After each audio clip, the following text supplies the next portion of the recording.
What are the best countertop surfaces for kitchens in our coastal area?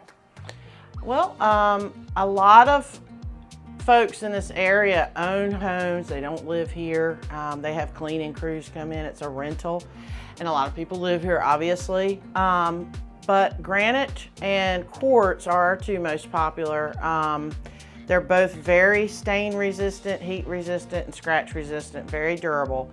The main difference between granite and quartz is granite is natural, comes out of the earth, and it's porous, so there is some maintenance involved. So this might not be a great option if it's for a rental, because you have to maintain it. Your cleaning crew has to know how to take care of it.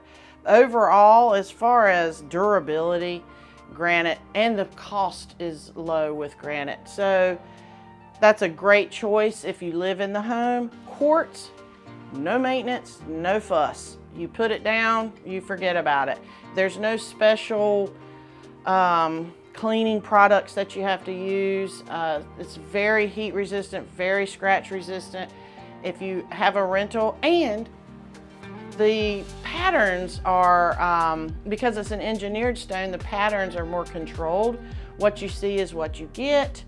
Here, you really need to look at your slab to make sure the patterns are going to work in your space. Overall though, you can't go wrong with either one as long as you're pulling it together with your cabinet color choice, your flooring, and your backsplash.